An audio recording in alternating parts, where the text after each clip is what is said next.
লাল শাড়িতে প্রেয়সী পর্ব ৯। লিখনীতে ফাতেমা ফারিয়াল, কণ্ঠে সাবিনা। সন্ধ্যার আলো তখন আস্তে আস্তে গাঢ় হতে শুরু করেছে।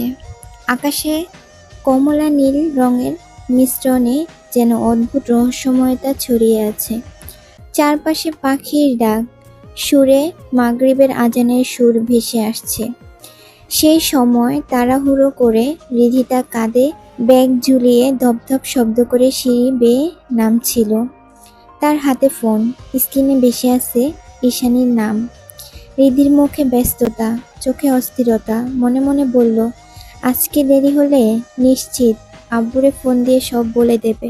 সে সিঁড়ির ধাপে পা রাখতেই হঠাৎ সামনে আসা কারোর সাথে মুখোমুখি সংগোচ্চ ধূপ করে ছিটকে পড়ল দূরে। মুখ থেকে চাপা একটা শব্দ বের হলো, আহ! সিঁড়ির কোণার সাথে কবজি লেগে কেটে গেছে, সামান্য রক্ত বেরিয়ে আসছে। রিধিতা চোখ বন্ধ করলো, হাত দিয়ে কবজি চেপে ধরলো। একটু সামলে নিয়ে উপরের দিকে তাকাতেই চমকে উঠল। যার সাথে সংঘর্ষ হয়েছিল সেও মেঝেতে পড়ে আছে। লম্বা চওড়া গড়নের একজন পুরুষ, ধবধবে ফর্সাতর চুল ব্ল্যাক ফ্রেশ করে সেট করা, মুখে ক্লিন শেভ, আকাশি নীল রঙের শার্ট পরা। একপাশে তার অফিসিয়াল কালো ব্যাগটা পড়ে আছে। রিধি চোখ পিটপিট করে অবাক হয়ে তাকিয়ে রইল। ঠিক তখনই রান্নাঘর থেকে তাড়াহুড়ো করে বেরিয়ে এলেন আহাদের ছোট চাচি হালিমা বেগম। চোখে ভয় মিশ্রিত বিস্ময়। আদনান বাবা, তুমি ঠিক আছো? রিধিতা পেছন থেকে আহিয়া দৌড়ে নেমে এসে রিধিকে হাত ধরে দাঁড় করালো। রিধি, তুই ঠিক আছিস তো?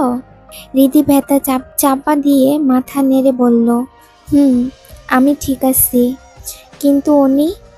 আহিয়া দ্রুত ছেলেটার দিকে এগিয়ে গেল। আদনান ভাই, আপনি ঠিক আছেন? আদনান ধীরে ধীরে উঠে দাঁড়ালো, জামার দুলো ঝাড়লো, একবার কঠিন দৃষ্টিতে তাকালো আহিয়ার দিকে।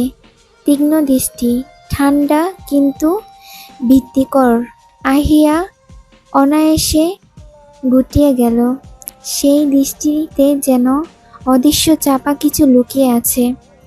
আদনান হালিমা বেগমের দিকে তাকিয়ে সোজা স্বাভাবিক গলায় বলল, আমি ঠিক আছি চাচি আম্মা।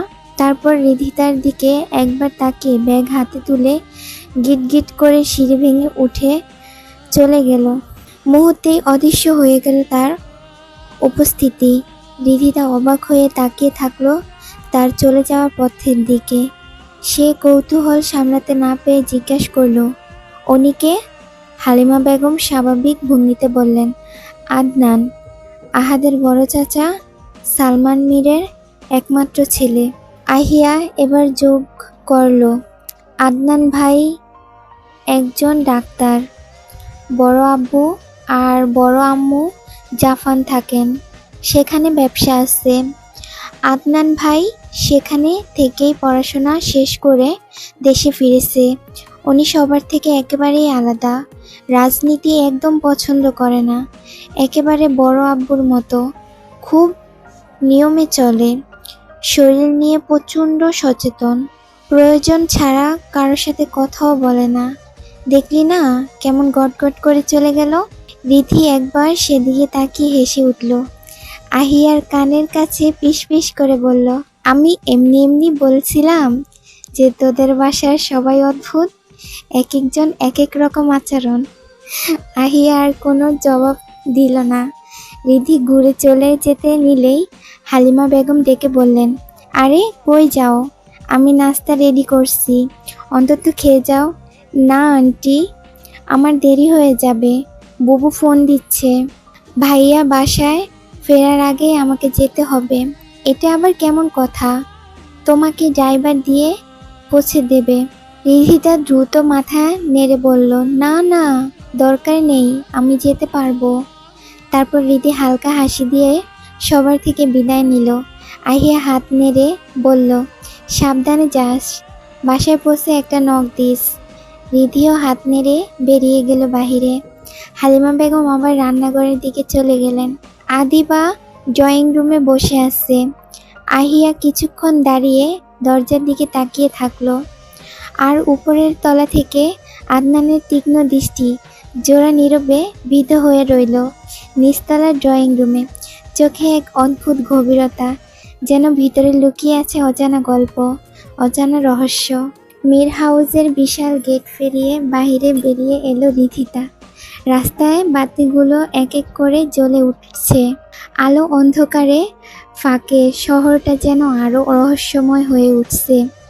রিধিতা রাস্তার ধারে দাঁড়িয়ে চারদিকে চোখ বুলালো। একটা রিকশাও চোখে পড়ল না। সে দীর্ঘশ্বাস ফেলে ওড়নাটা শক্ত করে গলায় পেঁচালো, মাথা ও চুল ভালোভাবে ঢেকে নিল। ভেতরে ভেতরে এক অদ্ভুত অস্থিরতা কাজ করছে। বড় বড় পা ফেলে সামনে গলির দিকে হাঁটা শুরু করলো রিধি। আশা ছিল সেখানে হয়তো রিকশা পাওয়া যাবে। হঠাৎই পিছন থেকে ককর্ষ শব্দে তীব্র ব্রেক কষল একটা গাড়ি। রিধি চমকে উঠল। একেবারে তার সামনেই কালো রঙের গাড়ি থেমে গেছে।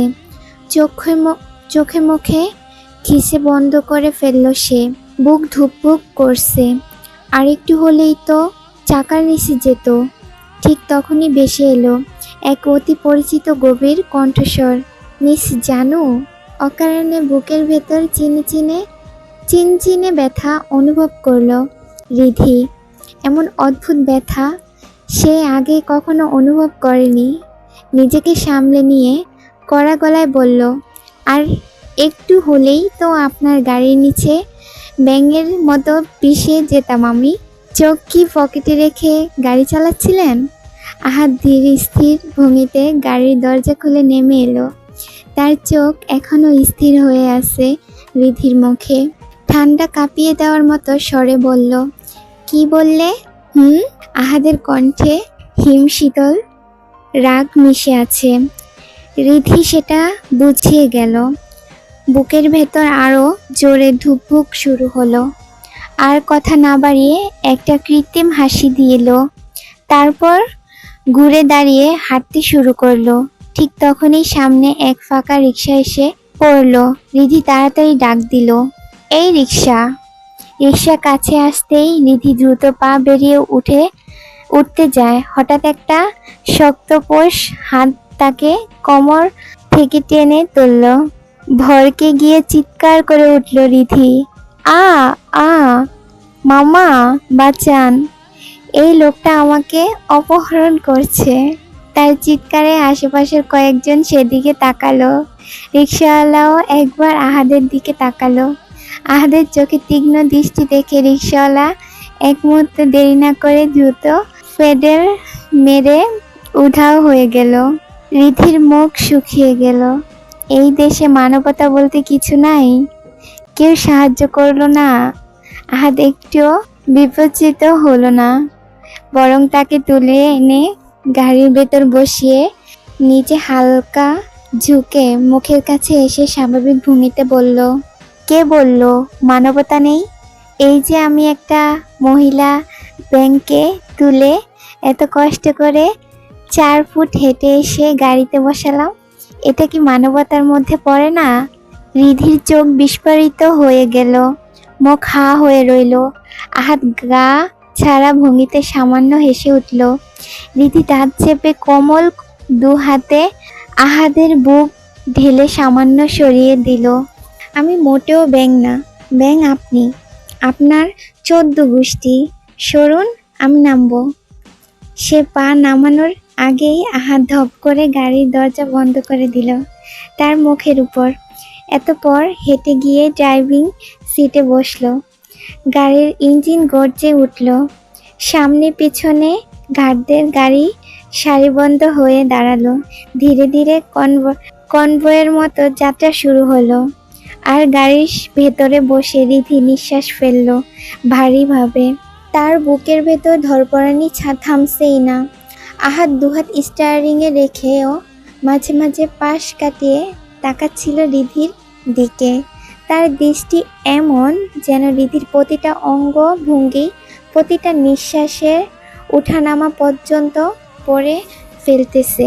রিধির শরীরের থেকে ভেসে আসছে মেলি গ্রান, হালকা মিষ্টি অথচ অদ্ভুতভাবে মাতাল করা। আহাদ রাজা মীর সে মানুষটার রক্ত জড়াতে দ্বিধা করে না, যার কণ্ঠেই মানুষ থরথর করে কাঁপে। সে আজ অদ্ভুত অচেনা এক অনুভূতির বন্দী। বুকের ভেতর ধুকভুক ধ্বনিতে যেন ছিঁড়ে বেরিয়ে আসতে চাইছে হৃৎপিণ্ড। কপালের শিরাগুলো টনটন করছে। সে মাথা নাড়িয়ে চেষ্টা করলো সব কিছু ঝেড়ে ফেলতে, কিন্তু যতই চোখ সরায় ততই আবার দৃষ্টি ফিরে যায় রিধির দিকে। হঠাৎ তার দৃষ্টি আটকে গেল রিধির কবজিতে, হালকা কাটা দাগ, রক্ত শুকিয়ে লেগে আছে।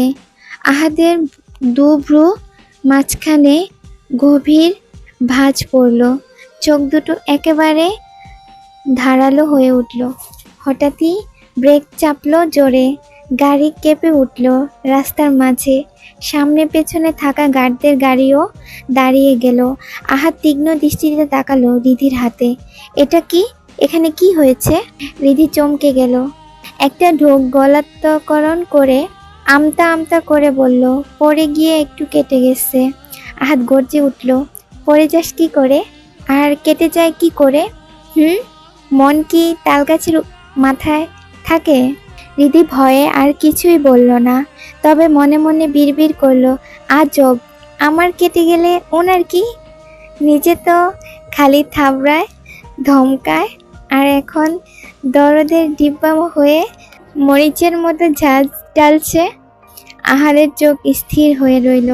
রিধির ঠোঁট ফুলানো, চোখ দুটো ভিতর মতো পিটপিট করছে, দৃষ্টি সোজা সামনের দিকে।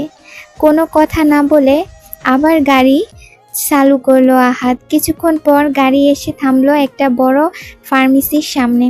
গাড়ির ভেতর রিধিকে লক করে রেখে নেমে গেল সে। রিধির বুক ভয়ে ধড়ফড় করছে। সে অপেক্ষা করতে লাগলো। কিছুক্ষণের মধ্যে ফিরে এলো আহাদ রাজা, হাতে এক গাধা ওষুধের প্যাকেট। গাড়িতে বসে রিধির হাত ধরে জোর করে সামনে টানলো। রিধি বাধ্য মেয়ের মতো হাত বাড়িয়ে দিল। আহাদ হেক্সিসল দিয়ে পরিষ্কার করে খুব যত্ন করে ব্যান্ডেজ লাগিয়ে দিল, যেন তার সব সহ্য ঠেলে দিচ্ছে। রিধির বুকের ভেতর কেমন অদ্ভুত কাঁপন শুরু হলো। পানির বোতলের ঢাকনা খুলে 2টা ওষুধ এগিয়ে দিল আহাদ। রিধি সাথে সাথে ঠোঁট ফুলিয়ে নাক চেপে ধরল। আহাদ হুঙ্কার ছাড়ল, কি হলো? আর কতক্ষণ ধরে থাকবো আমি? রিধি ভ্রুকুচকে কটাক্ষ করে বলল, আপনাকে ধরে রাখতে কে বলছে?